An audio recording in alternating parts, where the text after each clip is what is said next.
Bonjour à toutes et à tous. Comme nous sommes sur une conférence France-Allemagne, on va démarrer à l'heure, c'est bien la moindre des choses. Qu'on le veuille ou non, le franco-allemand est partout. Sitôt réélu, Angela Merkel était à Paris vendredi dernier, comme vous le savez. Nos deux pays entretiennent une étroite interdépendance, une relation dont on attend beaucoup, notamment peut-être même un peu trop, pour résoudre les problèmes de l'Europe. Alors qu'en est-il de la relation franco-allemande en matière de transport et logistique? Quelles sont les best practices? Qui sont les acteurs de cette relation franco-allemande sur le terrain? Donc pour répondre à ces questions, j'ai le plaisir d'avoir à mes côtés ici, alors non pas 7 intervenants, puisque M. Fiolet ne sera pas là, mais 6 acteurs du franco-allemand de premier plan. Bonjour mesdames et messieurs. Donc, Madame Isinger, vous êtes présidente de la commission transport du Conseil régional du Grand Est. Vous nous parlerez tout à l'heure de la situation du transport dans votre région, des actions que vous mettez en place pour favoriser le report modal. J'ai cru comprendre qu'il y avait un petit peu quelques saturations, on va dire, et les éventuelles coopérations transfrontalières avec l'Allemagne. Depuis Ulm, en Bavière, le groupe Transport E.ON ubérise la relation entre shippers et carriers via une plateforme numérique et des services cloud. Valérie Caro, donc vous êtes la nouvelle manager France et Europe de l'Ouest de Transport E.ON. Bonjour Valérie. Vous nous présenterez votre business model disruptif, votre stratégie sur le marché français, puisque là vous mettez les bouchées doubles sur la France. Et puis, vous nous parlerez également des travaux que vous menez en coopération avec l'Université de Aix-la-Chapelle en matière de logistique 4.0. Entreprise du Mittelstand à la française, le groupe familial Epner s'est construit depuis bientôt un siècle des deux côtés du Rhin selon une logique d'alliance. Cédric Frachet, vous êtes le directeur international terrestre et donc en charge des activités Allemagne. Vous nous expliquerez comment l'Allemagne a été une source d'inspiration dans la construction et l'organisation du groupe et comment les mutations actuelles du marché ont fait évoluer votre stratégie. Bonjour, Monsieur Frachet. Ensuite, depuis Francfort, Mibar s'est déployé aux 4 coins du monde pour conseiller. Oui, on ne se connaît pas tous, hein, vous l'avez compris. Donc, je regardais Monsieur Chalancon de Cardex. Voilà. Je vous présente donc Monsieur Philippe Lavoué de Mibar. Donc c'est déployer Mibar aux 4 coins du monde pour conseiller les industriels dans leur stratégie mondiale, avec notamment une forte expertise dans l'automatisation. Donc Philippe Lavoué, vous êtes intéressé par ce qu'on se dit quand même. Donc vous êtes le manager France. Et donc, vous allez nous expliquer un petit peu la stratégie de Mibar aujourd'hui en France, qui est un peu comme Transport E.ON, se met à fond sur le marché. Et puis, vous nous ferez un petit panorama du marché de la logistique en Allemagne, avec un petit match France-Allemagne. Et là, en tant que Français, ça va un peu faire mal pour nous autres. Gabriel, vous, comme vous êtes franco-allemand, ça vous fera moins mal. Directeur logistique de Bosch Électroménager, donc Gabriel Schumacher. Vous nous décrypterez la stratégie d'internationalisation de Bosch, dont l'objectif, peut-être que vous le savez ou vous ne le savez pas, est d'être le leader mondial de l'IoT, donc l'Internet des objets. Et vous nous expliquerez en quoi l'activité logistique influe sur les choix de production du groupe, ou comment la logistique Deutsche Qualität se doit d'être à la hauteur du Made in Germany. Enfin, après 3 ans d'expérimentation en Allemagne, le groupe Cardex, ici représenté par donc, son manager France, Daniel Chalancon, donc spécialiste de l'intralogistique, a lui aussi une grosse actualité puisqu'il va lancer un nouvel équipement dont je vous laisserai dévoiler le nom et puis les solutions proposées. Donc il lance sur la SITL officiellement pour le marché français donc aujourd'hui.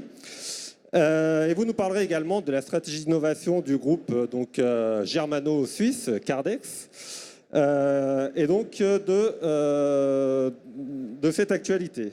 Mais avant de donner la parole à nos intervenants, je voudrais juste vous faire 3 petits rappels histoire de recadrer un petit peu les débats. Il y a quelques années, quand on faisait une conférence France-Allemagne, on avait l'habitude de dire France-Allemagne, les 2 principaux partenaires économiques. Ça, c'était vrai pendant 30 ans. Et puis depuis 2015, c'est plus vrai. parce que la France est passée au deuxième rang des partenaires avec l'Allemagne. Elle a été devancée par les États-Unis. Et depuis 2017, là, on a les chiffres de Statis, qui est l'organisme, l'équivalent de l'INSEE allemand, si vous voulez, l'Office fédéral allemand. La France n'est que le 4e partenaire commercial de l'Allemagne, derrière les États-Unis, la Chine et les Pays-Bas. Alors, ça, c'est pour voir le côté un peu négatif, le déclin industriel français. Côté positif, on peut se dire que malgré tout, l'Allemagne reste le premier partenaire commercial en Europe de la France. La France a exporté en 2017 64 milliards d'euros vers l'Allemagne et a importé 105 milliards, dont un déficit bilatéral de 41 milliards. Les principaux secteurs, vous les connaissez, hein, l'industrie automobile, l'aéronautique, la mécanique, l'agro, la pharma. Il y a environ 3500 filiales à capitaux français implantées en Allemagne, à peu près 2500 à 3000 entreprises à capitaux allemands implantées en France. Tout ça rassemblé, ça représente à peu près 700 000 emplois. C'est pour dire l'intensité des relations économiques entre la France et l'Allemagne. Alors le second point, quand on parle du franco-allemand, on pense évidemment de la coopération, on pense à Airbus. Alors, ces dernières années, on nous a vendu l'Airbus de l'énergie, le mariage entre Engie et RWE, qui n'a jamais eu lieu. L'Airbus du ferroviaire, Alstom Siemens, on voit un petit peu où on en est.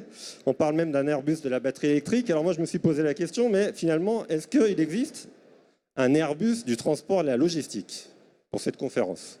Donc j'ai un peu creusé le sujet, j'ai appelé les ambassades à droite à gauche, à Paris, à Berlin. A priori, je suis désolé de vous décevoir, mais cet Airbus-là n'existe pas, ou alors pas encore. Peut-être on verra dans les régions, Madame Hussinger, je ne sais pas. En revanche, et donc c'est mon troisième point et dernier, sur le terrain, il se passe beaucoup de choses, énormément de choses, que ce soit dans les branches, dans les syndicats professionnels. Par exemple, l'ASLOG coopère de longue date avec le BVL, qui est le Bundesvereinigung Logistik, au niveau notamment de la supply chain de l'avenir. Et quelques exemples récents, par exemple, d'opérations qui se sont passées en matière de transport logistique ces derniers mois. Le groupe allemand Schaeffler, en intralogistique, par exemple, a racheté GRN Logistique. Akiem, location de locomotives, a racheté la société allemande MGV Service. Alstom fournit des trains hydrogène à Deutsche Bahn. Forte coopération entre Jeffco et Würth. Dans la logistique, Provo a racheté la société allemande Rocher. Le groupe Epner, en septembre 2017, il me semble, a racheté AB Transport dans la Ruhr, vous nous en parlerez. GSE, par exemple, a remporté un important contrat avec Schaeffler du côté de Leipzig. Et on peut encore parler de Keolis, par exemple, dans le ferroviaire, qui a une forte présence sur le marché allemand. Voilà pour ces précisions. Donc sans plus entendre, je laisse la parole à Madame Hussinger, donc de la région Grand Est. Madame Hussinger, faites-nous un petit peu quel est le panorama du transport dans votre belle région. Est-ce que ça marche? Oui, ça marche. Bonjour à tous. Alors, je suis ravie de passer quelques moments avec vous pour vous présenter d'une part la région Grand Est, mais également de vous présenter les compétences de la région et l'intervention de la région dans les transports. Alors déjà, la région Grand Est existe, c'est une jeune région. Elle existe depuis 2016, puisqu'il y a eu un regroupement de 3 régions, donc l'Alsace, la Champagne-Ardenne et la Lorraine. Par rapport à ça, nous sommes actuellement dans une configuration où nous sommes voisins avec 4 pays limitrophes. Donc nous sommes une région entourée de frontières, donc 800 km de frontières, avec des pays voisins, la Suisse, l'Allemagne, la Belgique et le Luxembourg. Et plus de la moitié de ces frontières sont réservées à nos amis allemands. Combien de kilomètres de frontières avec l'Allemagne, le Bade-Württemberg? 451. 451. Très exactement. Très exactement. Avec me semble-t-il. Le Bade-Wurtemberg et la Sarre, c'est ça? Oui, tout à fait. Bon. Donc, vous savez aussi que nous avons le Rhin, qui est un fleuve de 1233 km qui nous sépare, dont il y a à peu près 850 km qui sont navigables. Ceci dit, pour en revenir un petit peu aux compétences de la région, comme l'ensemble des régions, nous sommes autorités organisatrices des transports de voyageurs.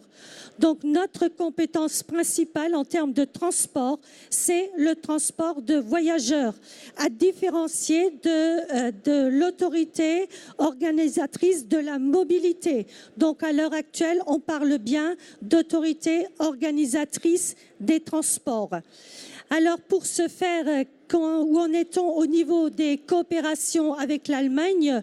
Donc, plus particulièrement, cette coopération transfrontalière a pris un nouvel essor en 1975 au travers de la commission intergouvernementale franco-germano-suisse, où nous avons mis en place les premiers programmes de financement communs pour aménager le territoire et pour avoir des projets communs.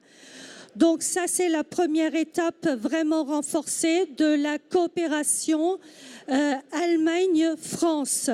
Ensuite, nous avons un certain nombre d'institutions, donc par exemple le Conseil rhénan qui est composé de politiques. Nous avons également la Conférence du Rhin supérieur qui est composée d'administratifs et d'institutionnels, mais nous avons aussi tout le long de la frontière les eurodistricts, et la vocation des eurodistricts, elle est très précieuse puisqu'elle est amenée à avoir une vocation de coopération fine. Donc les eurodistricts font de la coopération en quelque sorte dans la dentelle. Et puis, il y a bien entendu, en dehors de ce périmètre institutionnel bien établi, il y a toutes les coopérations qui se font au quotidien avec nos amis allemands.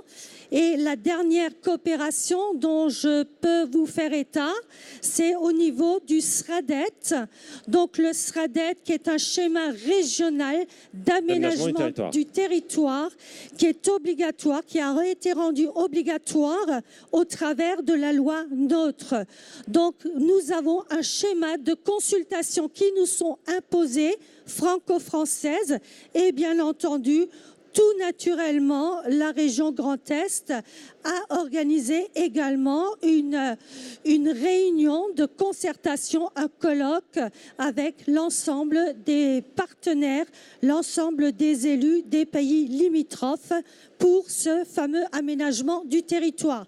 Et là où je veux en venir, et pardonnez-moi d'être un tout petit peu longue, là où je veux en venir tout simplement, c'est que nous avons eu un groupe de travail qui a travaillé sur les enjeux, sur le diagnostic et sur les enjeux de la mobilité transfrontalière. Donc c'est bien un sujet qui est présent à l'esprit des élus de la région. Je crois que dans le dispositif de SRADET, vous avez un dispositif pour le report modal, puisque la région est une région qui est assez saturée au niveau routier, s'il me semble. Qu'est-ce que vous pouvez nous dire sur ce dispositif CAPRET ? Effectivement, nous avons un réseau routier qui est vraiment saturé, et plus de la moitié des poids lourds, c'est des marchandises en transit. Donc la question se posait comment désengorger le réseau routier et favoriser le report modal. Et c'est là où le dispositif CAPFRET, qui figure d'ailleurs dans le livret qui sera distribué et qui sera disponible au sein de ce salon, prévoit de favoriser le report modal de la route vers le rail. Alors qu'est-ce qu'on y trouve dans le dispositif? Et s'il me semble, il est travaillé en coopération avec les chargeurs, c'est ça? Tout à fait. Selon leur volonté de développement à 5 ou 10 ans, c'est ça? Alors, le dispositif CAPFRET, c'est tout simplement un dispositif pour associer les chargeurs à l'entretien des voies ferrées capillaires publiques. Donc, vraiment, c'est un dispositif où la région investit pour la rénovation des voies capillaires et en contrepartie, les chargeurs s'engagent sur une certaine durée de leur choix, 5 ans, 10 ans, à participer et à contribuer à l'entretien des rails. Donc ce sont bien les chargeurs qui choisissent leur durée 5 ans, 10 ans. En fonction du choix de leur durée, nous mettons en place un référentiel plus ou moins lourd et qui appelle des investissements plus ou moins lourds. D'accord. Il se passe des choses aussi au niveau de la gouvernance des ports, il me semble. Il y a effectivement au niveau des ports, là aussi, des nouveautés, puisque nous mettons en place un nouveau type de gouvernance des ports. Donc les délégations de services publics arrivent à échéance au fur et à mesure. Et lorsqu'elles arrivent à échéance, nous mettons en place une nouvelle gouvernance à partir d'un SMO, c'est-à-dire un syndicat mixte ouvert, et ensuite une CEMOP pour l'exploitation, afin justement de contribuer au développement des ports. Donner un nouveau dynamisme. Et des plateformes multimodales, puisque les ports sont bien ces fameuses plateformes multimodales qui permettent d'être raccordés à la route et au rail. D'ailleurs, il y a un nouveau terminal au port de Strasbourg qui va être inauguré très, très prochainement. Est-ce que vous pouvez nous en dire deux, trois choses ? Avec beaucoup de plaisir, puisque c'est vraiment une expérience intéressante dans la mesure où c'est quelque chose qui a été pensé avec nos partenaires allemands. Donc à l'heure actuelle, il y a un nouveau portique, ou plutôt, pardonnez-moi, 2 nouveaux portiques de chargement qui ont été mis en place sur le site de Lauterbourg. Et par rapport à ce site de chargement, c'est pour désengorger le port autonome de Strasbourg, mais également pour désengorger le port de Karlsruhe. Et là, il y a une collaboration qui a été mise en place avec nos partenaires allemands pour faire en sorte d'atténuer les normes relativement contraignantes qui sont en place et pour permettre aux trains allemands et aux conducteurs allemands de circuler sur les voies françaises. Notamment, à titre d'exemple concret, les chauffeurs les conducteurs, merci monsieur, les conducteurs de train doivent avoir un niveau de maîtrise en français relativement élevé. Donc c'est une contrainte qui a été assouplie par rapport aux conducteurs allemands pour qu'ils puissent justement circuler sur les voies ferrées françaises. Donc c'est vraiment un bel exemple de coopération dans le secteur de la logistique. Alors juste un mot, vous parlez du train. Un mot d'actualité, la SNCF, on ne va pas rentrer dans le débat parce que sinon on y est pour la journée. Votre président Jean Rottner donc, est rentré au conseil de surveillance très récemment. Quelle est la position de la région sur le dossier de la réforme? Alors le président Jean Rottner est rentré au conseil de surveillance et il représente les régions de France hors Île-de-France. Il a pris le relais de l'ancien président de région qui était Philippe Richert. Et je dirais qu'être conseil de surveillance, c'est bien entendu quelque chose d'important et d'intéressant. C'est surtout intéressant dans la mesure où il y a beaucoup de choses qui se mettent en place. Il y a eu le rapport Duron, il y a eu le rapport Spinetta. Vous savez aussi que nous sommes en attente de la nouvelle loi des mobilités. Et donc, le fait d'être au conseil de surveillance, c'est tout simplement d'être aussi au cœur des discussions. D'accord. Valérie Caro, si je vous dis que Transporeon est le Uber du B2B, est-ce que vous avez un micro qui marche d'abord? Oui, je crois qu'il marche. Est-ce que ce descriptif peut vous convenir ou pas? Cette présentation. Oui, déjà bonjour à tous et merci d'être là pour partager avec nous aujourd'hui. Alors, pour les novices, on peut utiliser cette image effectivement de l'Uber du B2B. En réalité, c'est assez différent puisque En effet, nous éditons une plateforme de services qui facilite les relations logistiques entre les donneurs d'ordre et les transporteurs. Mais nous ne sommes pas... nous ne facturons pas, nous ne prenons pas en charge les transports eux-mêmes. Nous sommes un facilitateur à travers une plateforme dans le cloud. Alors, avant de revenir sur le business model et tout ce que vous mettez en place, est-ce que vous pouvez nous parler un petit peu de l'historique? Puisque Transporeon, on connaît, mais on ne connaît pas vraiment. Donc, expliquez-nous. En France, on connaît. Alors, en Allemagne, c'est hyper connu. En France, peut-être, vous arrivez en force. Exactement. Faites-nous un petit rappel historique. Alors, je ne sais pas dans cette salle combien de personnes connaissent Transporeon. Peut-être que vous pouvez lever la main pour voir. Ah ben quand même, si. C'est pas mal. Est-ce qu'il y a des utilisateurs de Transporeon dans la salle? Ah ben voilà, super.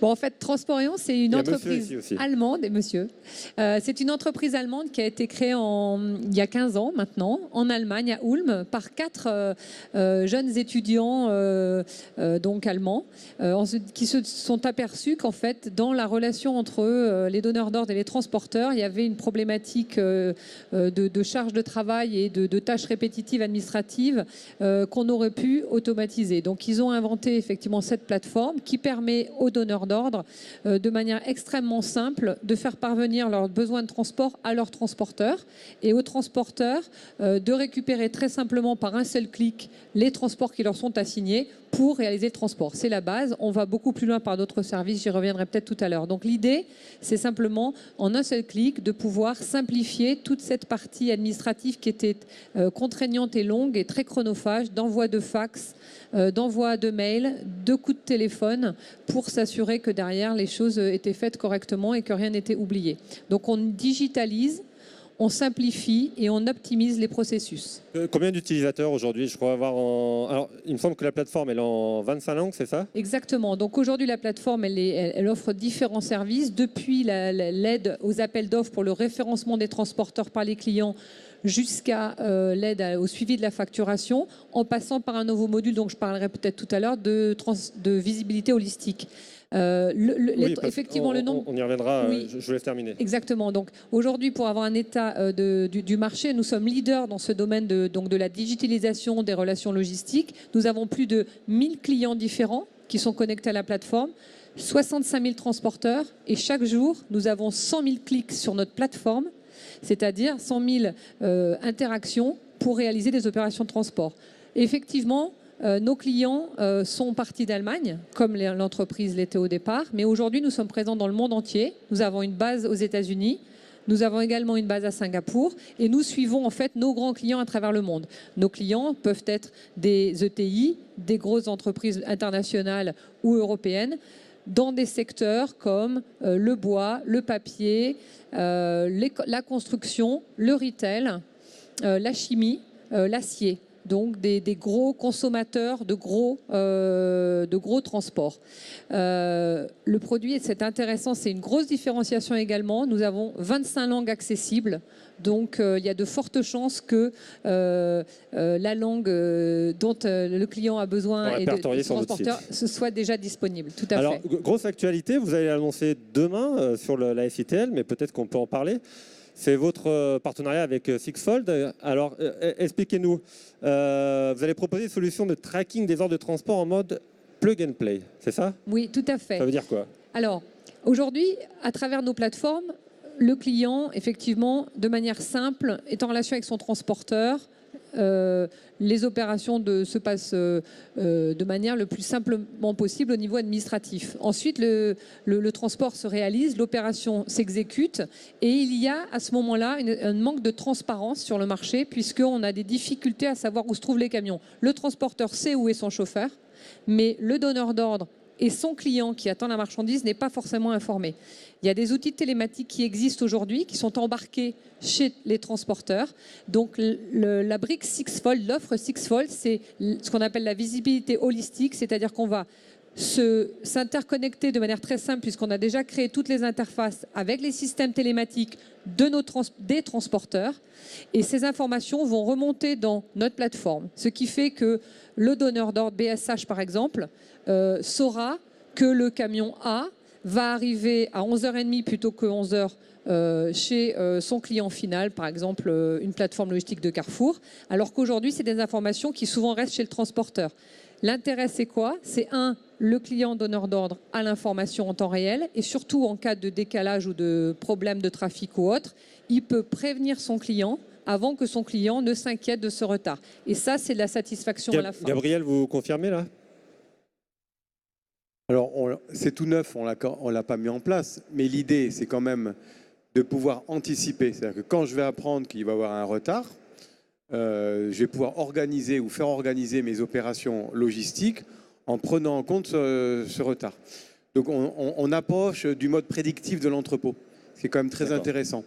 Et justement, s'il y a un véhicule et lui en avance, on va pouvoir travailler sur la priorisation des manœuvres. Et ça, c'est assez intéressant pour gagner en productivité dans l'entrepôt, ce qui est quand même le but du jeu. Alors, Valérie, pour revenir, moi j'aimerais comprendre simplement votre business model. Comment ça marche? Au clic, ça coûte quoi au transporteur? Ça coûte quoi au chargeur? Et vous rémunérez comment dans le système? Alors, déjà, il faut savoir que le client n'a rien besoin d'acheter puisqu'on est sur un principe d'utilisation sur une plateforme. Donc, il n'y a pas besoin d'investir dans un logiciel, il n'y a pas à payer de maintenance. Okay, nous, on réalise une plateforme unique, c'est la même que tous nos clients utilisent, d'accord, pour des soucis de simplification. Il faut savoir que cette plateforme, l'année dernière, elle a atteint un taux de disponibilité de 100%. D'accord. Donc, une grande robustesse. Il est évident que voilà, on ne peut pas se permettre d'avoir une solution qui ne soit pas parfaitement fiable. Donc, il y a une première opération, si vous voulez, qui est de connecter le système ERP du client, du donneur d'ordre, dans notre plateforme pour éviter la saisie manuelle des besoins de transport. Donc, ça, c'est ce qu'on appelle du one-shot. On met en relation la donnée du client sur notre plateforme une fois. Et ensuite, derrière, c'est très simple. C'est un paiement à l'utilisation. Le business model aujourd'hui, on appelle ça un carrier model, c'est-à-dire à chaque transaction reçue et acceptée, réalisée par un transporteur, il va payer un fee à Transport Rayon. Et c'est tout. Donc, plus il va travailler, plus il va contribuer. S'il a moins de transport, il contribue moins. Donc, on n'est pas dans un investissement lourd, on n'est pas dans quelque chose de fixe qui dépend de l'activité. Plus il y a d'activité, plus cette partie s'active ou pas. D'accord. Donc aujourd'hui, Stratégie France, alors vous étiez déjà présent, mais vous-même, donc vous avez été nommé manager France, vous avez des équipes qui se mettent en place. Expliquez-nous un petit peu votre plan de bataille, si on peut dire. Alors, effectivement, l'entreprise a décidé d'investir fortement en France, à la fois dans les ressources humaines et dans les moyens. Les moyens, c'est tout simplement le fait que l'entreprise soit désormais centralisée à La Défense, où nous avons pris des locaux à côté de la Grande Arche. Alors certes, tous nos clients ne sont pas forcément à Paris, mais c'est quand même un point central important pour nous, c'est the place to be. La deuxième chose, c'est que les Allemands ont bien vu qu'actuellement, il y avait un mouvement très fort de transformation en France. La France est en marche. C'est pas pour faire de la pub à Macron, c'est quand même la réalité. Il y a un vrai mouvement de transformation très profond qui était nécessaire en France. Et l'offre de transparence s'intègre complètement dans ce mouvement-là, puisqu'on est bien dans comment on va pouvoir transformer et rendre plus efficaces les relations entre acteurs du marché français. Ouais, le mouvement, la French Lab, la French Tech, voilà. Exactement. En plus, on bénéficie d'un tissu effectivement de dynamisme et de start-up très très fort en France. On était quand même le pays le plus présent au niveau des start-up aux États-Unis, à Las Vegas, le mois dernier, à la rentrée. Au CES, oui. Exact, au CES. Donc c'est vrai qu'on bénéficie de ce mouvement-là. Par ailleurs, on recrute. La France est aujourd'hui en dessous de ce qu'elle réalise. Donc c'est important pour nous d'être plus au contact de nos clients. Donc on va recruter à la fois des chefs de projet, des directeurs de projet. On va recruter bien sûr des commerciaux pour être près de nos clients. Également des business consultants. Voilà. Donc, pas uniquement sur Paris, là, dans les régions aussi, j'imagine. Alors absolument, nos clients sont en région, donc on veut être au plus près des régions. Actuellement, par exemple, j'ai un commercial qui est basé à Lyon, au plus près de la région Est-Sud-Est, où il y a effectivement beaucoup de choses à faire dans le domaine de la pétrochimie en particulier. Est-ce qu'aujourd'hui, les acteurs du marché en France ont le même degré de maturité vis-à-vis du digital que peut-être en Europe, aux US ou même dans d'autres contrées plus lointaines?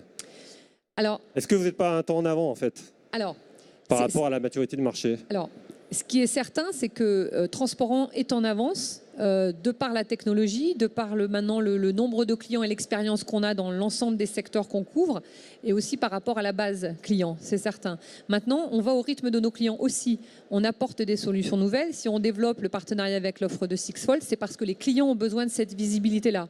Donc, il y a les très grandes entreprises qui y vont, qui y viennent, mais qui ont besoin de plus de temps parce qu'elles cherchent à avoir des processus globaux et souvent ça prend plus de temps. Les petites, elles, vont avoir besoin d'un peu plus de temps parce que, comment dirais-je, il faut qu'elles mettent des moyens de projet, etc. dessus. Mais par contre, on a tout cette centrale d'ETI française, de grosses PME et d'entreprises internationales, siège français en particulier, qui sont dans ce mouvement de transformation. L'étude qu'on a réalisée avec l'Université d'Aix-la-Chapelle sur la logistique 4.0 montre très clairement qu'aujourd'hui, la moyenne de la transformation digitale dans la logistique, on va dire, elle est de 40%, ou 39%, pardon. Et je crois que l'Allemagne est à 38% et la France à 37%. Donc, on est en dessous de la moyenne. Exactement.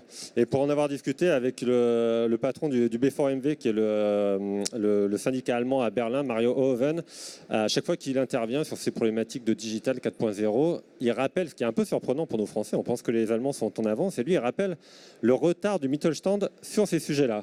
Je ne sais pas, Gabriel, je ne sais pas si vous êtes à peu près du même avis ou pas. Et Daniel aussi. Ouais, les Allemands ont une approche assez pragmatique sur les nouvelles technologies. Donc ils veulent d'abord essayer et quand ça marche, ils mettent en place. Donc c'est pour ça qu'il y a un peu de prudence. Je pense qu'en France, on a, avec notre mode start-up et puis avec ce qui se passe en ce moment, tel que l'a souligné Valérie, effectivement, on est plus audacieux. Mais après, on va s'arrêter au niveau du petit développement ou de la PME. Et les Allemands, ils vont franchir le cap, une fois qu'ils seront sûrs que la solution, elle va marcher. Transporéon, on est l'exemple. C'était une start-up, ils ont franchi le cap et ça va devenir une très grande entreprise. Ça, les Allemands savent bien le faire. Oui, tout à fait. Et je confirme, par rapport à notre activité dans le domaine de la logistique, le retail et le monde du drive, par exemple, on est complètement en avance. La France est complètement en avance et ce qui nous a permis, on en parlera tout à l'heure, de développer un concept. Et je confirme que là-dessus, on est en avance par rapport à l'Allemagne. Merci. Cédric Frachet, Epner, je parle sous votre contrôle, 666 millions d'euros de chiffre d'affaires 2017, 43% à l'international, 3000 collaborateurs, 157 pays desservis, 70 sites en France, 8 sites en Allemagne, peut-être plus avec AB Transport. Si je vous dis que vous êtes une entreprise du Mittelstand à la française, est-ce que ça vous va ? Alors, on va dire que ça nous va, oui. On est une société du Mittelstand, mais française, qui s'est construite autour de la relation France-Allemagne. On est une société alsacienne, donc je vois que les Alsaciens sont extrêmement bien représentés dans cette conférence. Et notre histoire s'est construite dans la relation franco-allemande, puisque notre deuxième agence s'est située en Allemagne. Et jusqu'aux années 70, Epner avait plus de bases en Allemagne qu'en France. Donc on a développé tout notre business model, toutes nos affaires et toute notre clientèle autour des besoins des deux marchés. Que ce Votre soit ADN la France est franco-allemand. Exactement, exactement. Et notre développement est guidé par la demande et les besoins de nos clients qui sont eux-mêmes des sociétés souvent franco-allemandes, comme vous l'avez cité. La France et l'Allemagne sont deux grands partenaires d'échange. Nos clients sont des PME, PMI françaises et allemandes.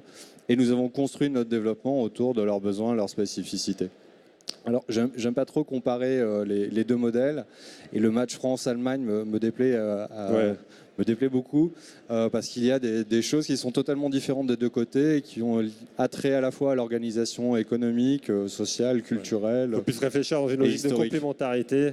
Exactement, et de besoins qui sont et de vision des choses qui sont différentes de part et d'autre du Rhin.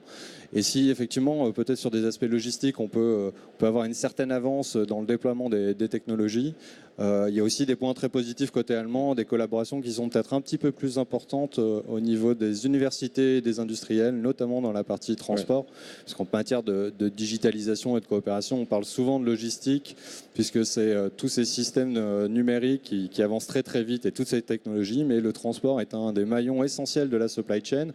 Et en France, on a peut-être un petit peu de retard sur les collaborations qui peuvent exister entre les grandes universités et les opérateurs de transport tels qu'Epner. Et nous, de notre côté, on essaye de travailler sur ces sujets pour à la fois appréhender la digitalisation, garder notre modèle et garder regarder ce qui a fait l'ADN de l'entreprise et de son développement et son succès auprès des clients. Voilà, moi, j'aimerais ça. Alors, juste un mot sur AB Transport. C'était une société de la Roure, c'est ça, ça vous apporte quoi? Pourquoi ce rachat? Oui, alors c'est vrai que jusqu'à aujourd'hui, Epner s'était construit dans sa relation essentiellement en s'appuyant sur des partenaires. En partant du principe qu'on cherchait des partenaires qui nous ressemblaient, qui étaient des sociétés familiales très bien implantées sur leur territoire localement, qui étaient des local heroes, comme on pourrait le dire aujourd'hui. Mais aujourd'hui... vous étiez sur un système d'alliance. Hein. Exactement, des alliances avec des gens qui étaient à peu près comme nous, des sociétés familiales, leaders dans leur secteur, comme le groupe Hellmann dans le nord de l'Allemagne, Gebauder Weiss en Autriche, des gens avec qui on travaille depuis un peu plus de 50 ans, mais d'autres encore un peu partout sur le territoire. Et notre stratégie a changé. Pour accompagner nos clients et puis aussi pour répondre à leurs besoins. Et la digitalisation, ça fait partie aujourd'hui des obstacles ou en tout cas des challenges que les entreprises doivent relever. Et c'est pas plus simple pour une entreprise du Mittelstand que pour une grande entreprise. Il y a des questions de moyens, de bande passante financière, mais aussi de moyens humains pour pouvoir accompagner ces changements. On est peut-être un peu moins pragmatique côté français, un petit peu plus un côté gambler et on mise peut-être sur plusieurs chevaux en même temps. Mais je pense que c'est aussi ça les challenges de demain. Il y a beaucoup de choses qui évoluent, beaucoup de technologies et toutes demain n'auront pas un intérêt business. En revanche, les ignorer, je pense que ça serait une erreur. Et nos clients aujourd'hui s'intéressent à peu près tout ce qui existe aussi. Et il est de notre devoir en tant que prestataire transport, commissionnaire, logistique, évidemment de leur apporter des réponses à l'ensemble de ces solutions pour pouvoir connecter des gens comme Transport Éon et d'autres encore, s'intégrer complètement dans cette chaîne digitale. Alors je crois savoir que vous travaillez sur vous avez votre propre incubateur en partenariat. Expliquez-nous, et vous travaillez sur des sujets d'avenir.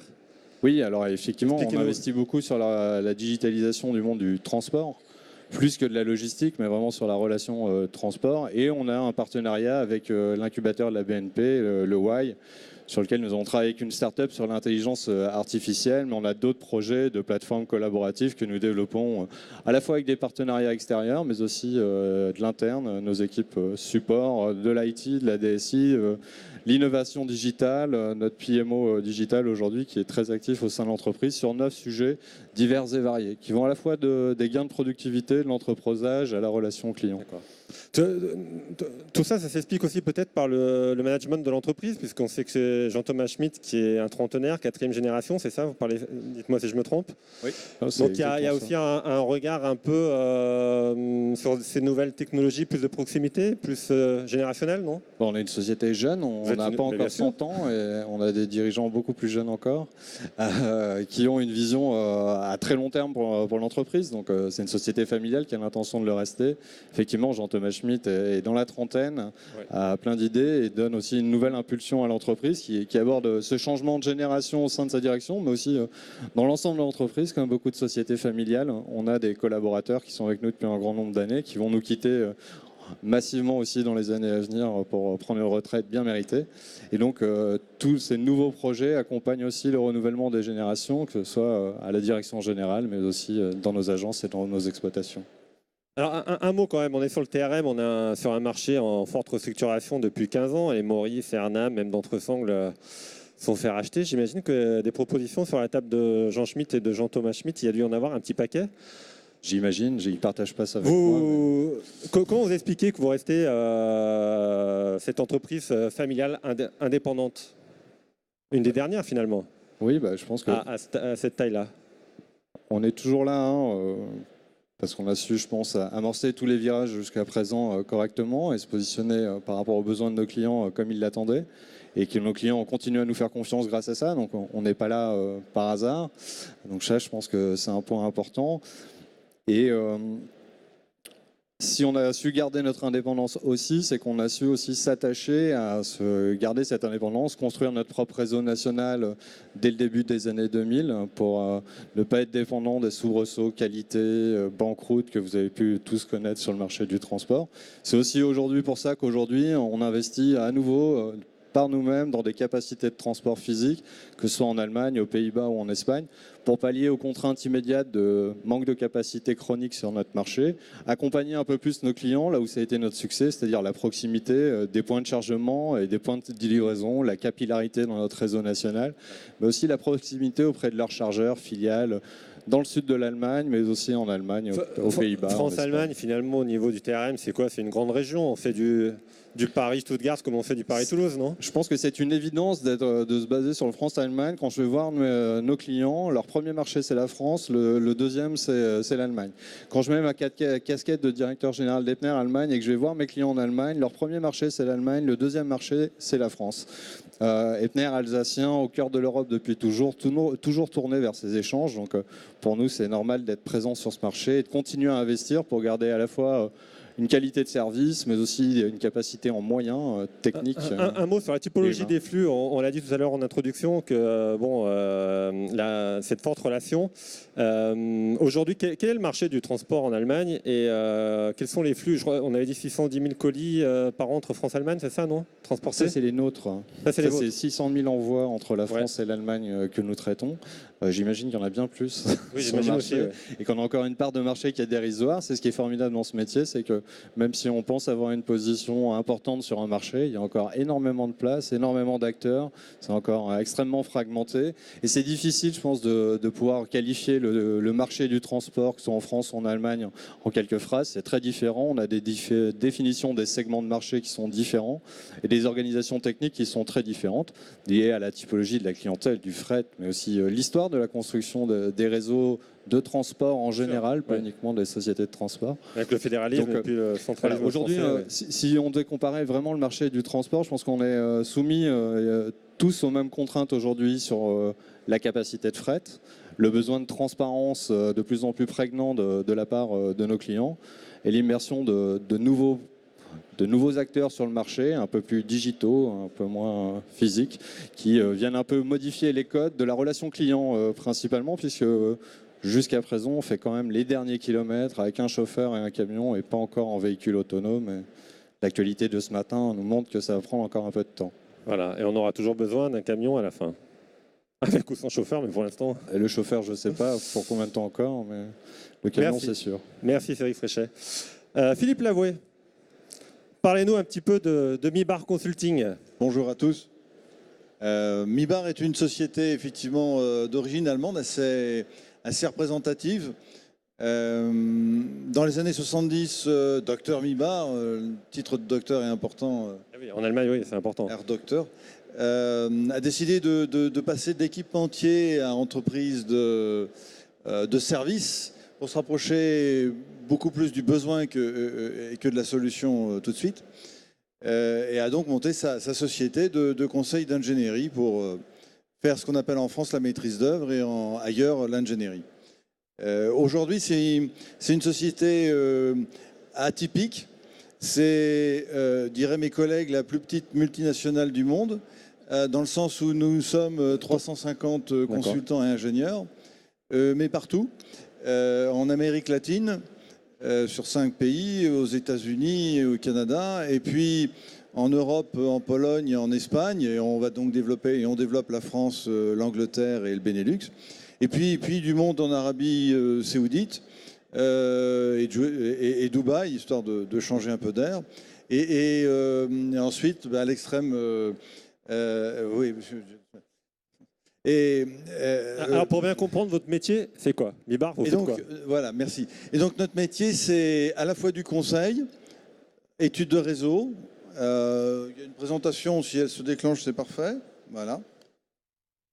C'est par exemple donc une conception une partie ingénierie d'un côté, stratégie de l'autre. Donc c'est un exemple d'actuel où on conçoit et on réalise un site e-commerce pour fortement mécanisé avec quelques millions d'euros d'investissement pour un client français.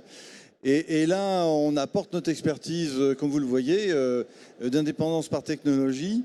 Notre métier, c'est aussi la simulation de flux pour pouvoir garantir les résultats. Et comme on est une ingénierie, on contractualise avec les équipementiers. On est une société européenne et pour le peu, si le projet a démarré en France, la réalisation se fait dans un pays tiers. Oui, accompagné. Et on l'accompagne et on fait la réalisation dans ce pays tiers. D'accord. La deuxième métier, et je le fais au travers d'un exemple, c'est des études supply chain. Pour un client là, français, implanté mondialement, l'histoire fait que maintenant, il se pose des questions sur sa supply chain mondiale, global en anglais. Et donc, on intervient, nous, avec nos outils type Lamasoft, Xergo et compagnie, pour recommander une nouvelle organisation de logistique. On apporte, par exemple, quelque chose qui est, à mon avis, assez rare sur le marché, une capacité de benchmark auprès de nos clients et qui sont aux États-Unis, en Europe élargie ou en Chine, et donner une approche mondiale à ce client de par nos connaissances directes, si vous voulez, avec l'autorisation, bien entendu, de nos clients.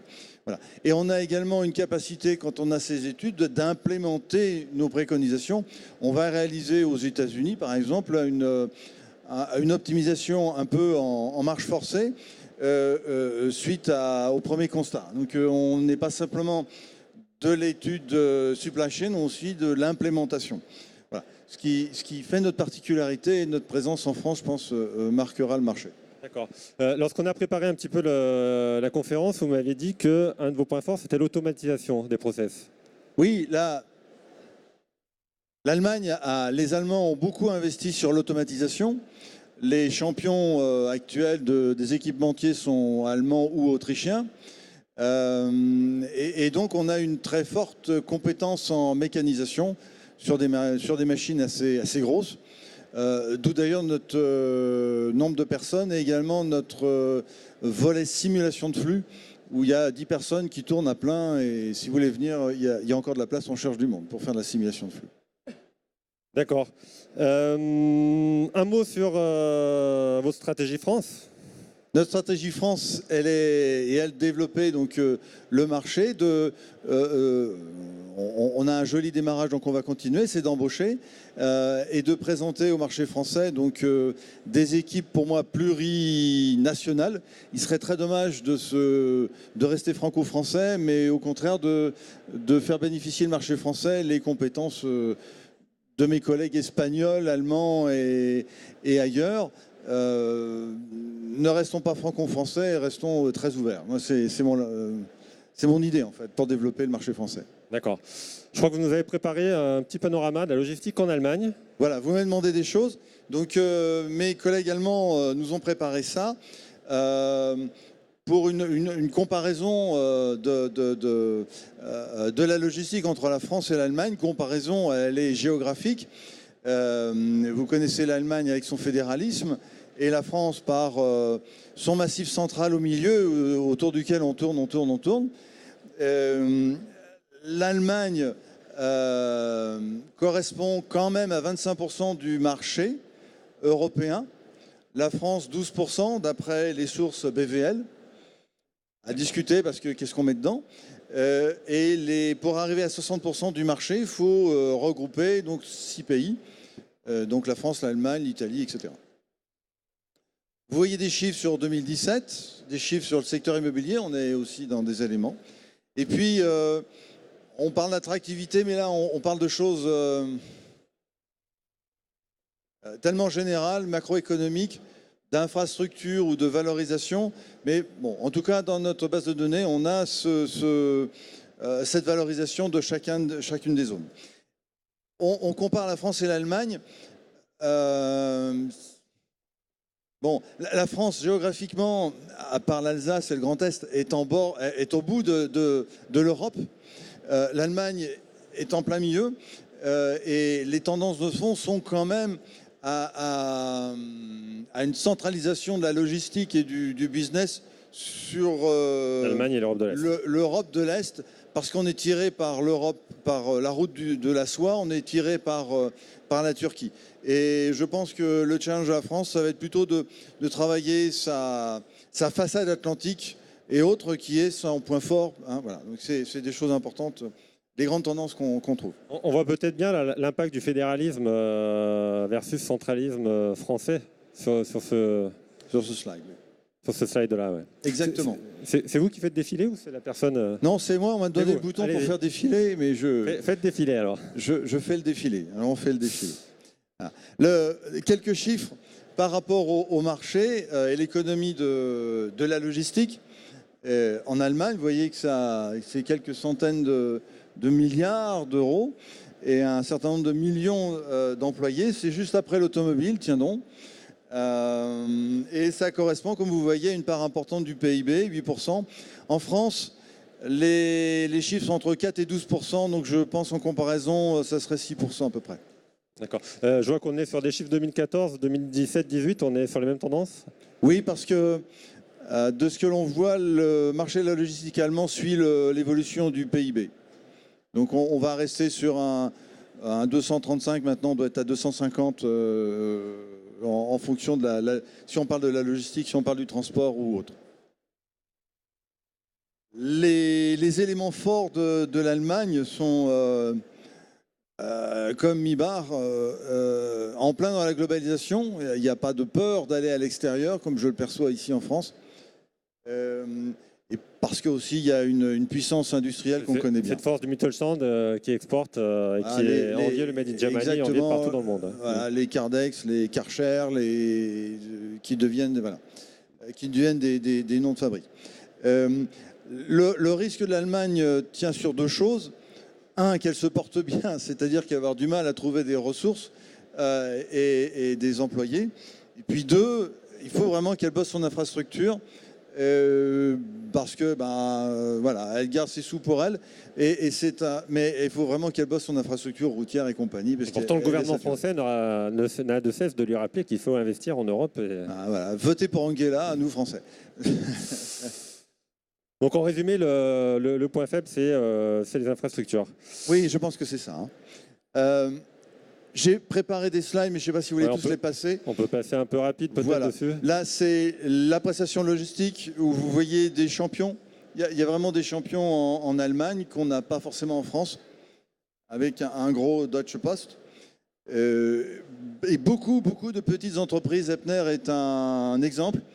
Avec votre collaboration, il y a énormément de moyennes entreprises. En France, je pense qu'on est un petit peu plus centralisé.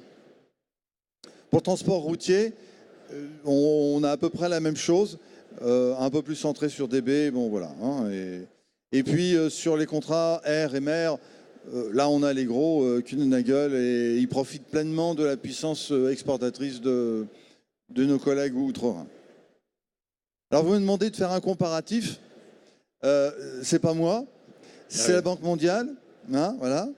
Le fameux classement de la Banque mondiale. C'est le fameux classement. Vous allez sur le site web de... vous avez LPI, World Bank, Org, etc. etc. C'est une vision très internationale où on compare les pays en termes de... Là, c'est le terme anglais, mais en termes de douane, d'infrastructure, de facilité de... J'ai un slide après.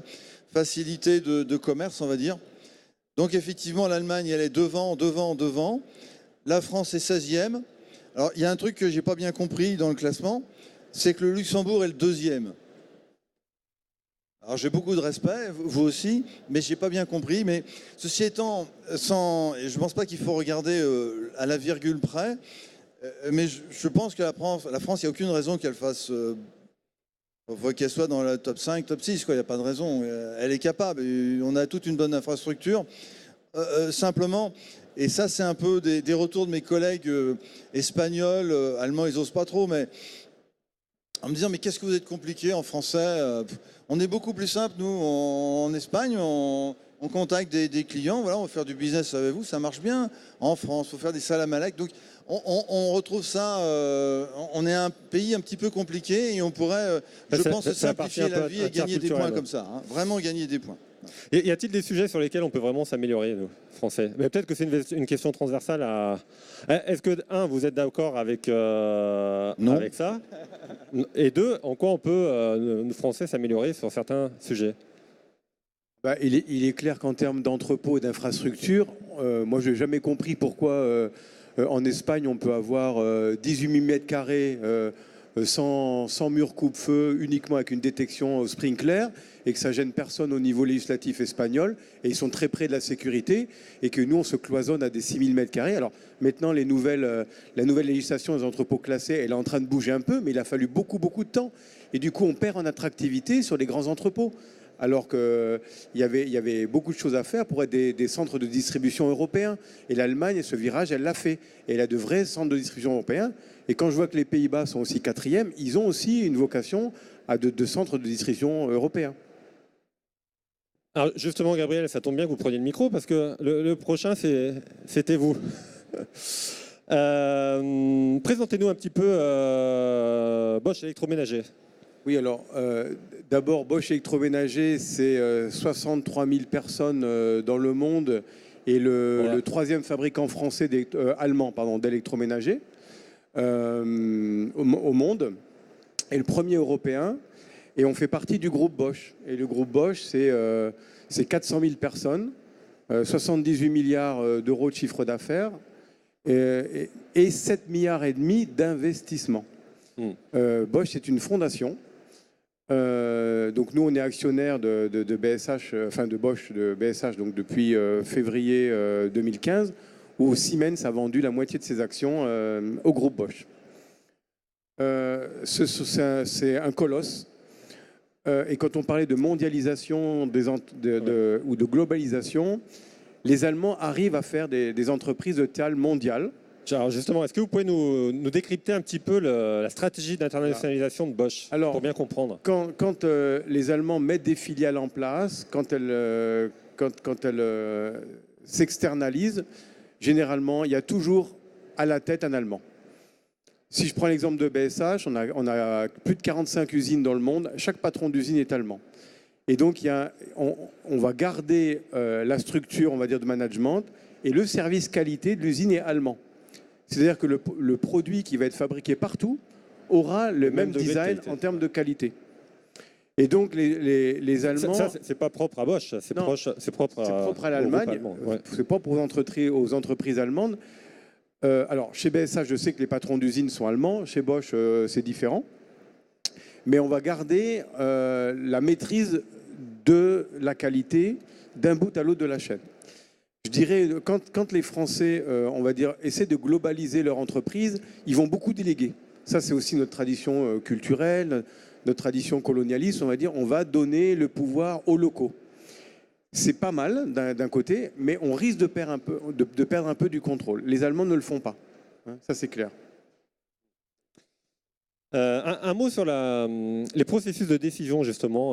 Là, on est un peu dans l'interculturel, mais j'en profite comme vous avez les deux nationalités. Tout à fait. Les Allemands sont longs à décider. Donc, ils vont beaucoup réfléchir avant. Ils vont analyser tous les cas de figure. Et ensuite, une fois que la décision est prise, ils vont pas en changer. Et là, j'ai un exemple. J'avais besoin d'agrandir l'entrepôt principal de distribution de BSH en France. On passait de 40 000 à 60 000 mètres carrés. On devait mettre 3 cellules. Et la décision avait eu lieu en 2008, avant la crise des subprimes. Et des gens sont retournés voir le board en disant « Mais attention, il y a la crise, on ne peut pas continuer comme ça en France. » Et les membres du board ont dit « Si ». Parce qu'on a décidé, on a vu que ça pouvait marcher. Et du coup, ça avait envoyé un message très très fort à nos clients en disant « Mais non, mais nous on continue. Nous on continuera à s'agrandir. » Et on croit en nos marques. Et on dit à nos clients, donc nos distributeurs, Carrefour, Boulanger, Darty, vous pouvez nous faire confiance. On a une capacité à évoluer. Et du coup, ce message avait été très très bien perçu. Parlez-nous un peu de votre outil logistique en France. Comment vous êtes organisé et comment se passe Alors, ce qui caractérise aussi la démarche de production. Ce qui caractérise aussi la démarche allemande, on va dire qui est assez exceptionnelle, c'est que les prises en compte des facteurs logistiques vont être pris assez en amont de la fabrication. Et donc, c'est la logistique qui va quasiment dire à l'usine comment elle doit emballer les appareils pour qu'ils puissent être livrés jusqu'au client distributeur et même jusqu'au client final. Donc, c'est le service logistique qui a défini des standards et que doivent suivre les usines. Vous avez un ou deux exemples très concrets? Et donc, par exemple, sur l'emballage de l'électroménager, les emballages sont des chandelles en polystyrène, c'est du carton. Ça doit au maximum pouvoir résister à une dizaine de ruptures de charge entre le moment de la fabrication et le moment de la livraison. Et c'est ça qu'on a dit aux usines. Et les usines ont développé les emballages comme ça. Si l'usine, à la limite, s'écoute, elle est capable de faire des économies sur l'emballage et après, vous n'avez plus la qualité que vous êtes en droit d'attendre au niveau du produit final. Et donc là, vous êtes écouté quand Logistique France vous dites attention, là, il faut changer la conception dès le départ de la production. C'est exactement ça. C'est comme ça que ça marche. Donc si même par hasard l'emballage est en défaut, c'est nous qui remonterons les informations vis-à-vis de l'usine avec des faits, avec des chiffres. Et ça, c'est extrêmement important quand on s'adresse à des Allemands. Hein, c'est des chiffres bien, de bien justifier. Et derrière, ça bouge. Ça, c'est clair. Aujourd'hui, quelle est votre présence logistique en France? Vous avez plusieurs entrepôts, multi-régions. Il y a un entrepôt unique qui est situé à l'est de Paris, à Tournan-en-Brie, qui fait 60 000 m². Et là, on va livrer toute la France à partir d'un seul point. On parlait de report modal. La moitié des livraisons donc, des usines vers la France effectuées par la voie ferrée. Hein, donc là aussi, c'est l'ADN des entreprises allemandes. Il y a une approche environnementale. Ça a été souligné aussi par Mme Miesinger.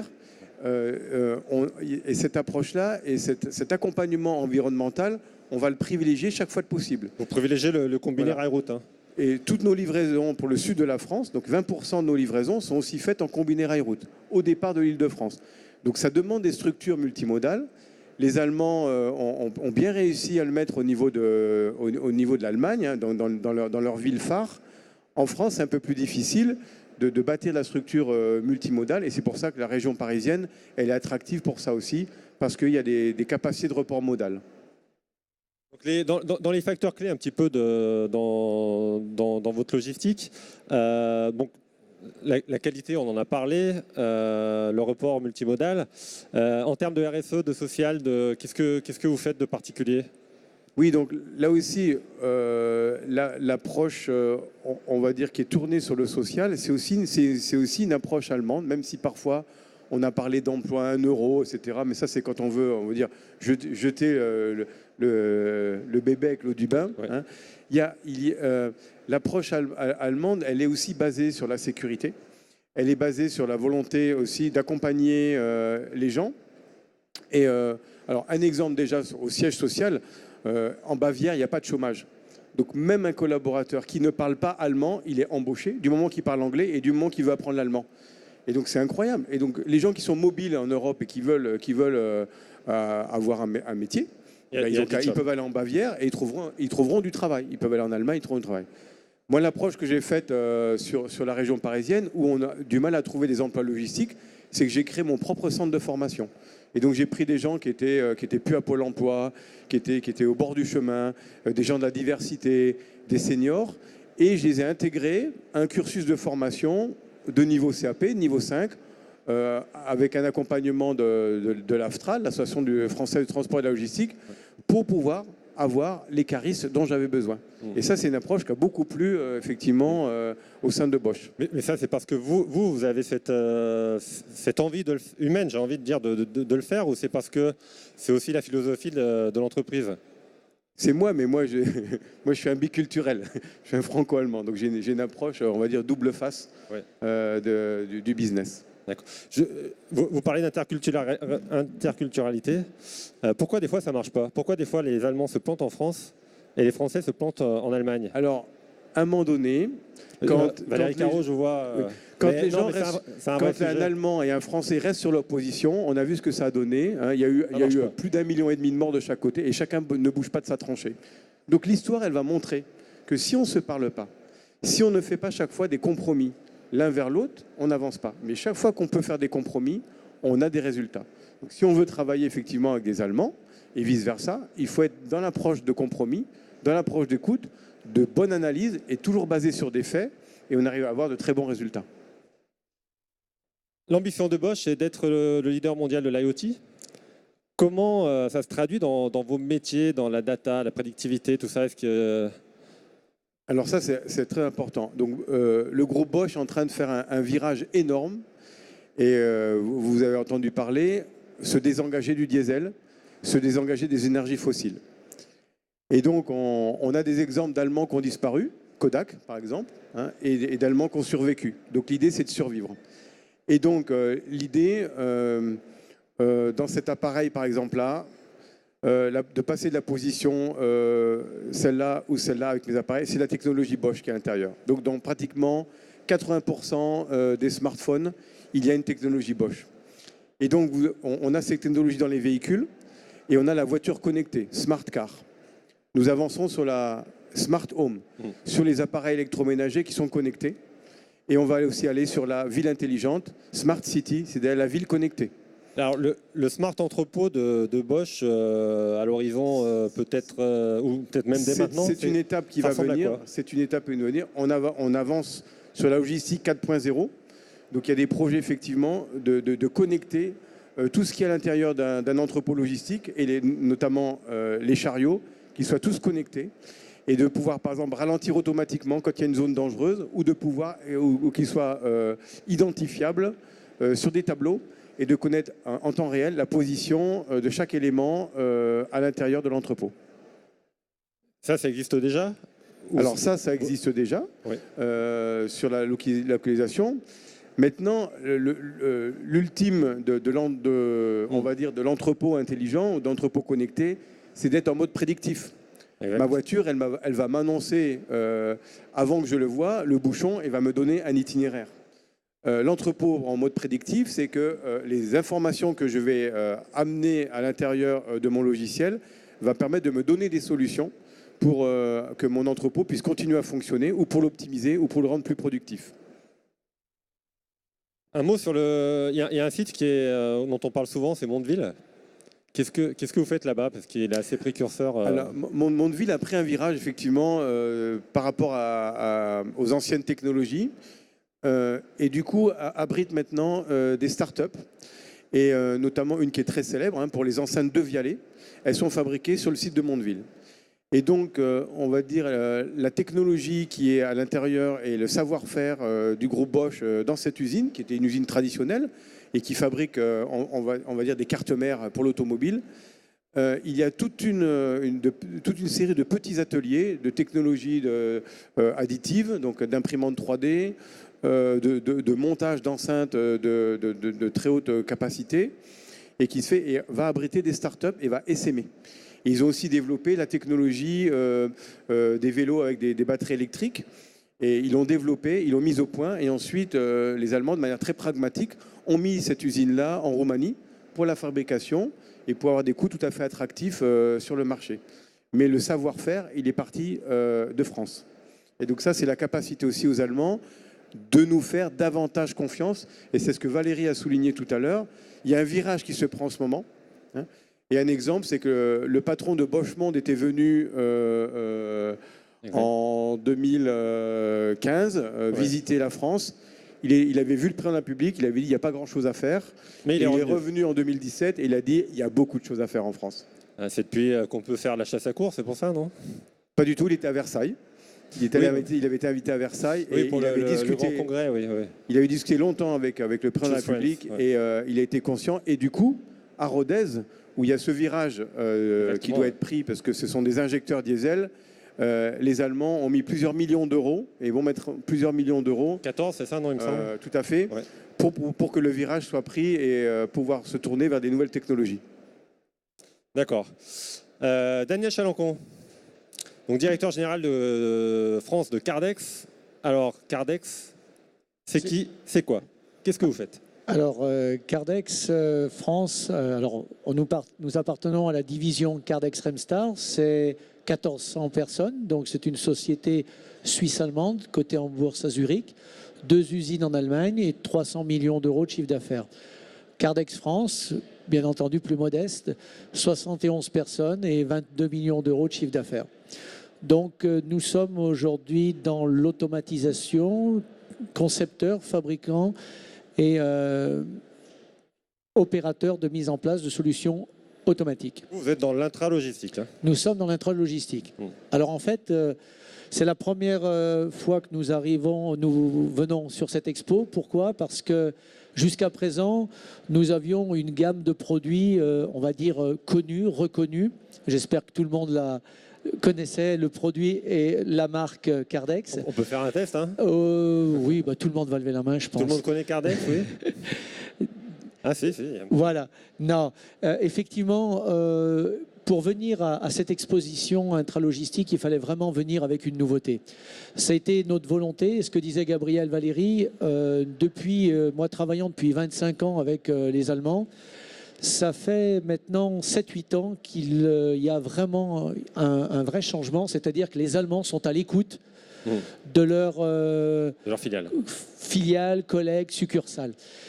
C'est pour ça que le produit que nous allons présenter et que nous avons lancé, il vient en fait d'une grosse expérience que la France a eue il y a 8 ans maintenant avec le monde du drive et du retail en France, lancé par une grande enseigne française avec laquelle nous avons travaillé, pour laquelle les Allemands ne croyaient absolument pas. C'est-à-dire qu'on a fait une installation, 2 installations, 3 installations.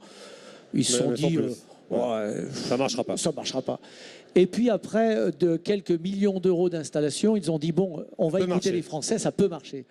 Et là où je remercie notre board, c'est qu'ils ont décidé de créer une équipe basée sur d'abord sur l'Europe, puisque le monde du retail et du drive était essentiellement connu en France, un petit peu en Belgique et en Hollande.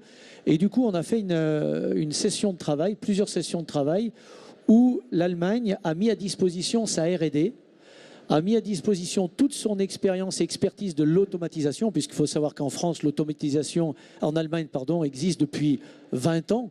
On était à la traîne, maintenant on est en train de combler notre retard. Et là, on a fait plusieurs brainstorming qui ont donné naissance, je dirais, à un super produit.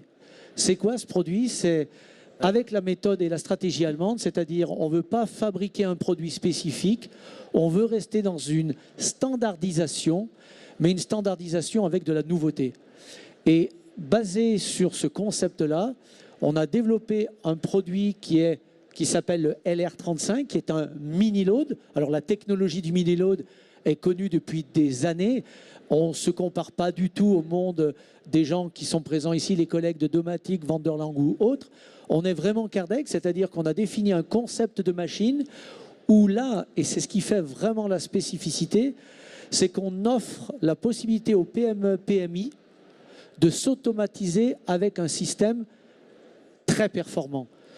Donc l'Allemagne, et on a utilisé toute la compétence des Allemands sur leur marché très mature qu'ils maîtrisent auprès des PME, PMI. Pour proposer un produit adapté à la clientèle française. Exactement, avec un rapport qualité-prix, la Dutch Qualität, mais toujours avec cette notion, et ça c'est un peu le changement, d'une très grande mixité d'expérience et d'expertise entre les différents pays, et notamment là où l'expertise est importante, notamment la Belgique, la Hollande et la France. Votre stratégie sur le marché français aujourd'hui, en 2018-2019? Eh bien, il faut savoir qu'on a démarré la première installation, la première réalisation faite, et aujourd'hui nous abordons tous les consultants, puisque ce type de produit-là est un des principaux vecteurs est les consultants logistiques. Et aujourd'hui, on compte 5 nouveaux projets depuis 15 jours où on a vraiment lancé le LR35 en France. Dans quel secteur? De la préparation de commandes, de l'accessoire et du retail. D'accord. Et la machine, elle n'est pas en exposition là, non? La machine n'est pas en exposition. Le stand est juste derrière vous. On a tout un mur qui présente nos vidéos. Tout simplement parce que, pareil, nous aurions souhaité présenter une machine digne de ce nom. Et du fait de l'espace qui était alloué, on ne pouvait présenter qu'un petit exemplaire. Donc, ce n'est pas ce qu'on a voulu faire. On a vraiment voulu présenter une vidéo de réalisation et d'installation faite, puisque on compte aujourd'hui, depuis 3 ans, plus de 27 réalisations faites en Europe. D'accord. Donc là, ce qu'on voit, on a quand même 3 exemples. Mibar, Transporeon, Kardex, de boîtes allemandes qui croient en la France. Alors, ma question, c'est, est-ce qu'aujourd'hui, il est plus facile de vendre un projet France à votre direction en Allemagne, avec le contexte que l'on connaît, ou pas? Alors, Question collective à qui veut bien répondre. Je veux bien répondre. Lorsque Mibar a décidé dans les années 80 de sortir de l'Allemagne, il avait préparé une filiale. Puis en 81, il y a eu les communistes en France et ils sont allés en Espagne. Mais aujourd'hui, c'est complètement différent. Oui, moi je crois que pour Transport et clairement, Oui. on a la conjonction d'un marché avec une forte demande qui doit être adressée et d'une conjoncture économico-politique qui est extrêmement porteuse et qui est porteur de confiance et d'espoir. Donc ça, c'est pour moi vraiment la conjonction des deux qui font que les Allemands ont décidé de mettre un Français, une Française, je ne sais pas comment il faut le dire, mais à la tête de la France, entre autres, mais surtout à la tête de la France, un Français, et non pas un Espagnol ou un Italien, a fortiori encore moins un Allemand. Ce qui est le cas jusqu'à présent et ce qui ne marchait pas. je confirme qu'au niveau culturel, c'est un vrai changement. Je dirais qu'il y a 10 ans, la structure France aurait connu sûrement ce que disait Gabriel, une personne allemande à la tête de l'entreprise, alors qu'aujourd'hui, ce n'est pas du tout le cas. Bien au contraire même, puisqu'ils se sont aperçus par expérience que la culture est très différente, bien qu'on parle de l'intralogistique, en tout cas ce qui nous concerne. Alors, il semble quand même, j'ai des collègues qui sont là quand même depuis un petit moment, qu'il y a des messages qui ne passent pas forcément. Quand on dit par exemple que sur un salon comme celui-ci, on voudrait offrir du champagne à nos clients et nos visiteurs, ils ont encore du mal à comprendre. Mais on n'espère pas l'année prochaine de pouvoir vous offrir du champagne. Alors après, oui, sur ces questions-là d'interculturel, on en a plein. Enfin, Gabriel, la notion de concept, le français qui a une idée. Et Moi, puis, je dirais que les entreprises françaises ont appris à travailler avec même les méthodes japonaises, avec le Lean, avec les 5S, etc. Et donc se sont organisées. Et donc elles apparaissent plus crédibles vis-à-vis d'un interlocuteur allemand qui, lui, de toute façon, a besoin d'organisation pour y voir clair. Donc à partir du moment où les business models sont apportés de manière cohérente et sont montrés de manière cohérente, on va dire l'interlocuteur allemand, il n'est pas perdu. Et donc s'il n'est pas perdu, il va accompagner. Et donc ça, c'est important aussi. Donc comme je disais tout à l'heure, il y avait un effort qui a été fait de part et d'autre. Et le fait de savoir qu'en France, qu'on est capable de travailler. Et il y a des très beaux exemples. Il ne faut pas oublier que Seb a acheté WMF, qui est un fleuron, qui était un fleuron des arts de la table allemands, que LVMH avait acheté Rimowa. Voilà. Rimowa, qui était le fleuron des bagages, etc. Et on a des vrais. Et donc ça, c'est aussi important. Et ça montre la qualité aussi alors que généralement, le marché allemand, c'était de transmission d'entreprise, se faisait à l'intérieur de l'Allemagne. Et là, maintenant, ils n'hésitent pas aussi à vendre des entreprises. Et, bien sûr, c'est chaque fois comme du partenariat, même si derrière, il y a des capitaux. Et ces exemples-là ne sont pas assez soulignés, je veux dire. Ouais.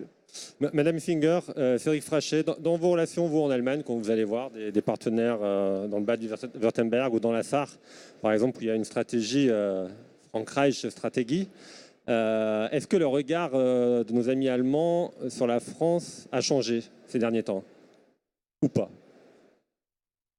Et même question dans le business pour Cédric Frachet. Le regard des Allemands sur la France a forcément changé dans la mesure où il y a un dialogue permanent qui est en place, dans la mesure où nous avons également une infrastructure qui est plutôt bien, nous sommes plutôt bien desservis et ça sert à nos partenaires allemands. Nous avons également, ou nous allons mettre en place au mois de septembre, un portail d'entrée unique pour la logistique. Ça aussi, c'est un élément important, ce qui veut dire que nos voisins allemands, tout comme d'ailleurs l'ensemble des entreprises des autres pays, lorsqu'ils veulent s'implanter en France, ils ont un portail unique d'entrée pour pouvoir accéder à l'ensemble des études, pour avoir les chiffres clés, pour avoir les aides, pour avoir l'ensemble des sites multimodaux. Donc oui, je pense qu'il y a des choses qui sont en train de changer. Cédric Frachet? Oui, alors je veux confirmer qu'effectivement les choses changent. Évidemment, il y a le changement de cap politique de la France qui a donné un nouvel élan et une dynamique différente à l'image des entrepreneurs français, des entreprises françaises, notamment en Allemagne, mais c'est vrai, je pense, de manière générale en Europe. De ce côté-là, je pense que le changement, il est assez clair. pour ma part, c'est un peu différent. Nous sommes une société française qui faisons des acquisitions en Allemagne, qui sommes implantés en Allemagne. Donc, je vais avoir un autre paradigme que le vôtre. C'est dans la lignée des Rimowa, L'Oréal qui reprend Rimowa il y a un an. C'est exactement ça. Et on est plutôt bien accueillis aussi parce que je pense qu'on a aussi des points d'attrait qui séduisent les Allemands. On est familiaux, très implantés sur notre territoire local. On croit beaucoup aux hommes. Je pense que ça, c'est des valeurs qu'on partage des deux côtés du Rhin et c'est des choses qui sont importantes. À l'inverse, on a une approche effectivement peut-être un petit peu moins pragmatique que celle que peuvent avoir les Allemands, mais ça leur déplaît pas aujourd'hui. Ils ont toujours trouvé séduisant le petit côté français, un petit peu exotique. Et je pense que ça n'a pas changé, ça ne se dément pas. Mais effectivement, il y a un nouvel élan dans le monde du transport en particulier et de la messagerie route encore plus peut-être. Aujourd'hui, l'Allemagne subit des bouleversements importants et des restructurations importantes de ses réseaux. Et pour le coup, peut-être une mauvaise période que les Français ont déjà passée. Et donc aujourd'hui, si les Allemands nous ont un peu regardé pendant des années avec un regard parfois quelque peu condescendant, aujourd'hui, le regard a un peu changé du fait qu'ils se retrouvent aussi face aux mêmes difficultés et qu'on affronte aussi un monde du transport et de la logistique qui sera différent demain. Et que ce soit côté allemand ou français, on ne sait pas encore exactement à quoi il ressemblera. Toutes ces intrusions de la technologie dans un métier qui était jusqu'à présent très traditionnel font qu'aujourd'hui, on a un peu moins de visibilité sur ce que seront les acteurs de demain, notamment en Allemagne, et les relations que nous aurons demain avec nos clients du fait de l'arrivée de nouveaux intermédiaires parfois entre les transporteurs et leurs clients. Y a-t-il des questions pour nos intervenants? Monsieur, je demanderai juste de vous présenter. Oui, bonjour, je m'appelle Christian Hennemann. Vous voyez, il y a un petit peu de... Vous parliez d'Hennemann dans le nord de l'Allemagne.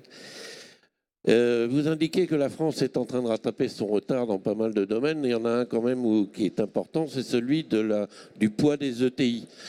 L'Allemagne et même l'Italie nous sont largement supérieurs dans ce domaine. Quelles sont, vous, en tant qu'acteur, les raisons que vous voyez à ce mauvais résultat des Français actuellement dans le domaine de l'ETI, enfin du poids des ETI, sachant qu'on a un maillage de PME assez identique par contre? Alors, étant dans une ETI familiale, c'est un sujet dont on discute beaucoup, notamment avec nos homologues en Allemagne. Je pense que les Allemands accompagnent beaucoup leurs entreprises familiales. C'est un modèle aussi qui est fortement ancré. Les gens le plébiscitent aussi nationalement. Et donc, il y a une espèce de sympathie, une facilité à accueillir aussi des compétences, à les intégrer dans son entreprise, à les faire durer de manière pérenne. Et l'État allemand et les Länder en particulier accompagnent dans des salons tels que celui-ci des entreprises familiales de leur région sur lesquelles ils investissent. Mais j'ai vu que des régions le font ici aussi. Je crois que j'ai vu la Bretagne, la Lorraine, le Grand Axe qui est à côté de nous. Voilà. Donc cette démarche, ça prend du temps. Je pense qu'on a mis peut-être un peu de temps en France pour l'initier. Puis aussi, on n'aime pas forcément nos sociétés familiales en France. C'est pas toujours bien perçu. C'est pas le cas en Allemagne. Les gens sont très fiers de travailler dans une PME locale, régionale, familiale. Ils s'y investissent beaucoup, ils s'y retrouvent beaucoup. Ça a peut-être été moins partagé en France, où on a toujours aimé plutôt les grandes entreprises d'État ou des choses comme ça, et on a détesté les grosses entreprises privées ou les entrepreneurs privés qui réussissaient. Je pense que les temps changent et que, en tout cas, le gouvernement a conscience de ça et fera le nécessaire pour soutenir. Et je pense qu'il y a des bons exemples des deux côtés à prendre. Et en matière de collaboration entre universités et entreprises, je pense que les Allemands ont beaucoup à nous apprendre. Avec ça, les ETI peuvent en tirer pleinement les bénéfices aujourd'hui. Et en France, ça n'est que trop peu fait.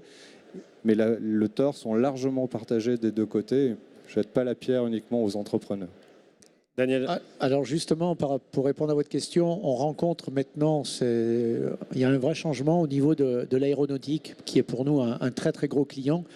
Et on s'aperçoit effectivement qu'il y a de plus en plus de PME, PMI qui sont en train de regarder pour se regrouper ou pour générer une taille d'ETI, parce que également le marché le demande. Je dirais que les donneurs d'ordre demandent une certaine taille d'entreprise dans certains domaines, et notamment l'aéronautique. Et c'est vrai qu'on voit de plus en plus d'ETI, enfin en tout cas à notre niveau, se créer. Ça, c'est quelque chose aussi de très intéressant, sachant qu'il faut garder l'esprit entreprise familiale, parce que c'est pour nous très très important.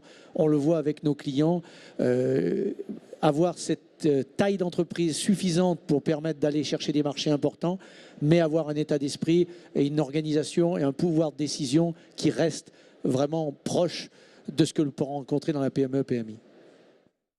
Y a-t-il d'autres questions? N'hésitez pas. Présentez-vous, s'il vous plaît. Bonjour, Laurent Guilhéry, Université de Cergy-Pontoise. Une question concernant votre report modal vers le fer que vous évoquez, qui est quand même une particularité de l'Allemagne et des pays, je dirais, de l'Europe du Nord en général. Même l'Italie, d'ailleurs, montre des résultats très intéressants de ce côté-là. Est-ce que vous pouvez nous faire part d'une évaluation que vous avez du côté français, du fret ferroviaire français? Est-ce que on se pose du côté de la recherche? On se pose beaucoup de questions sur l'avenir du fret ferroviaire français.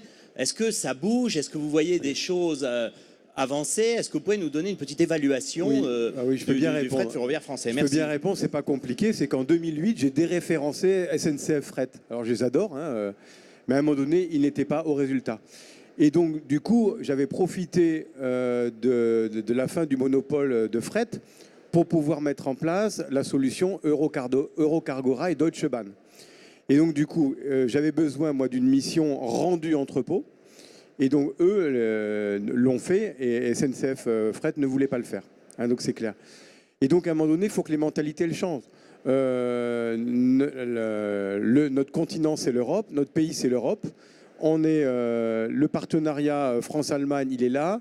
Il y avait une composante effectivement environnementale. J'ai investi BSH et j'ai réussi à demander à mon directeur financier de mettre des centaines de milliers d'euros d'investissement pour promouvoir le fer.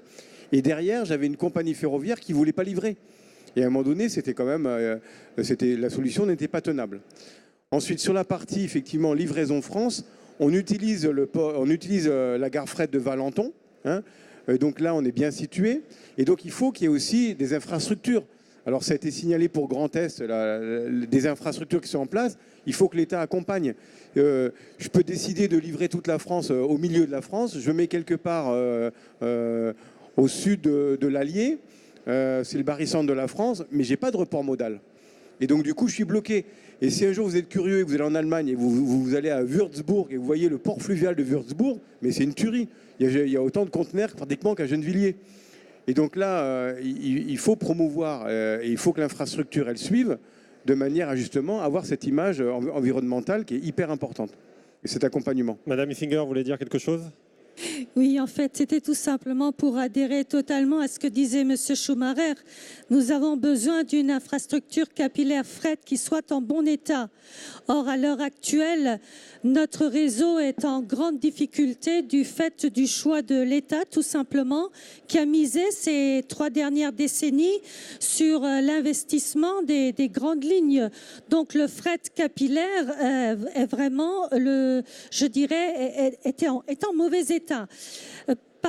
Par-dessus cela se greffent les 2 rapports Duron et Spinetta qui, eux, proposent également l'abandon des lignes capillaires. Or, ce n'est juste pas possible. Si on veut effectivement favoriser un report modal de la route vers le ferroviaire, il faut entretenir nos réseaux. Et toute la problématique, elle est là. Alors certes, notre Premier ministre, il s'est prononcé pour ne pas suivre le rapport qui lui a été présenté, mais encore faut-il dégager les moyens. Donc le gros problème et le gros point d'interrogation est aujourd'hui quels sont les moyens qui vont être mis à disposition des régions ou même de l'État ou de SNCF Réseau pour pouvoir entretenir les lignes de fret capillaire. Réponse dans X temps. Oui, et si je peux me permettre aussi que les régions aient une réflexion effectivement de plateforme multimodale. Dans une vie antérieure, j'ai accompagné des villes qui voulaient avoir leur plateforme multimodale, mais ça n'a pas de sens, une ville. Donc une plateforme multimodale n'a de sens qu'un département, une région. Il y a besoin de réfléchir là-dessus. Effectivement, garder les lignes capillaires, fret, peut-être pas avec du voyageur, mais à un moment donné, mais pour du fret, oui, il y a besoin, quoi. Et on a encore le temps de prendre une dernière question, monsieur. Bonjour.